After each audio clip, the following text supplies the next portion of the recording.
Alicia and ISISED for the opportunity to come here and talk about anything other than SB 863. That's just about all we've been doing for the last couple of weeks, so I'm grateful to be here. Also, just an editorial comment, this might be the most well-run conference I've ever spoken at. While Lisa was doing the introductions, I went on Facebook, hit the like button, and this cup of coffee just materialized in front of me.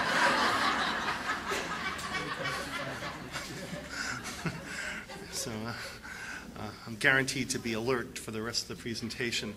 I'm going to try to cover a fair amount of ground here.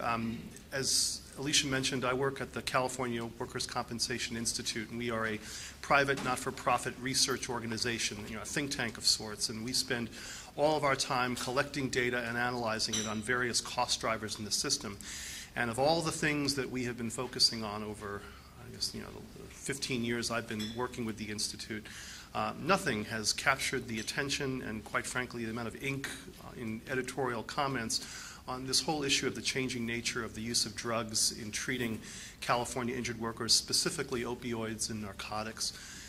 So I'm going to be giving you a short primer on some of our research, and then Dr. Feinberg's going to actually make this whole thing practical through his experience. But I'll just sort of lay the groundwork. I'll apologize in advance. I'm going to throw a lot of numbers at you.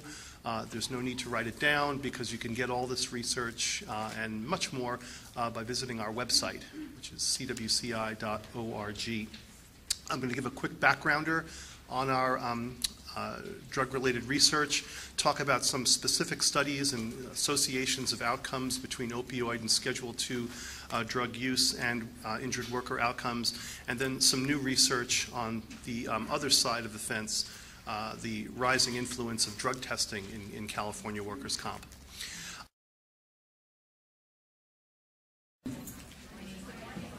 I left home yesterday and told my wife, I said the wrong thing. I said, "Are you going to miss me?" And she said, "Let's see. I'm going to get to sleep without being bothered tonight. I don't have to make dinner." "Yeah, I'm going to miss you, hon." So we're going to talk about opioids a little bit. What an interesting time this is. I remember when I was a young man, which goes back about 40 years ago, I got into pain management. And,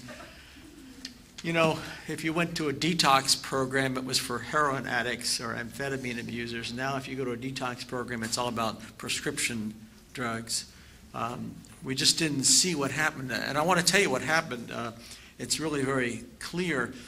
In the 1970s and 80s, in the early 1990s, some of my colleagues nationally said, "Hey, look, if these drugs are good for people with cancer, why aren't we using them more? I mean, they're for pain relief. Why don't we use them for everybody, even for musculoskeletal conditions?"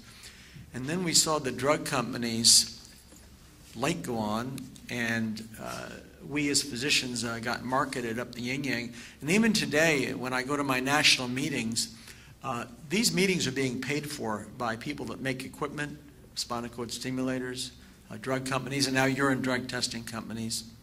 So it's an interesting time, and the pendulum is swinging back. Part of what I'd like to leave you with here is kind of a talk that goes on both sides, because I'm going to suggest to you that there actually are people out there, maybe some of you, who are on opioids and are successfully functioning because of those opioids. So we really are dealing with a two-edged sword